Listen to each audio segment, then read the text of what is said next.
Hello everyone, welcome to our series India After Independence. Let's continue land reforms,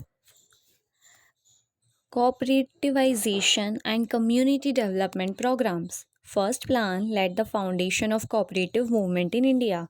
Though it had been suggested by J.C. Kumarappa led Agrarian Reforms Committee as well, government gave priority to service cooperatives and cooperative farming was pursued only on voluntary basis where conditions were mature. However, the movement could not succeed for various reasons.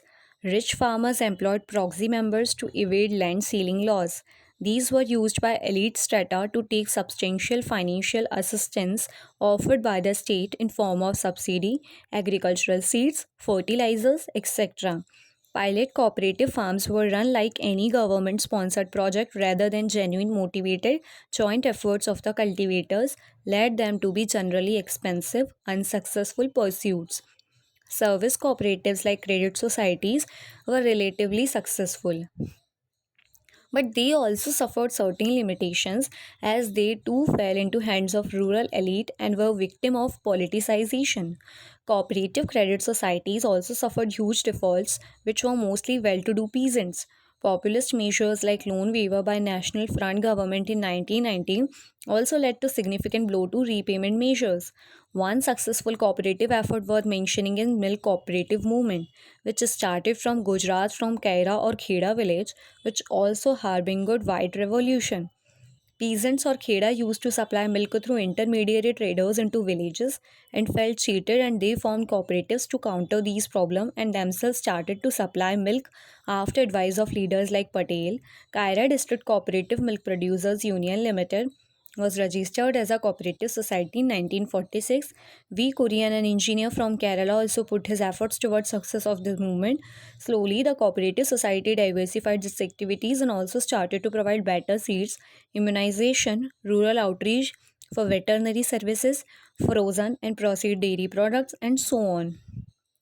Government also decided to replicate Anand pattern in other parts of country and form National Dairy Development Board (NDDB) located in Anand itself with Kurian as its chairman, and it launched Operation Flood which showed great result during 1990s. Another big achievement of milk cooperative movement was that around 60% of the beneficiaries were marginal or small farmers. It also promoted indigenous equipment industry as well. Women empowerment also got a significant push by establishment of many women dairy cooperatives with the help of NGOs like Seva. Land reforms didn't produce very dramatic results as they did in various other parts of the world like China in form of communes. However, they did lead to substantial amount of self-cultivation and hence incentivized greater investment in agriculture for improving productivity. It was also successful in rooting out the feudal elements from Indian agriculture. There were also other reasons for failure of reforms. Population increase made the small gains in form of redistribution and sealing as ineffective. Industrialization also failed to absorb the surplus labor.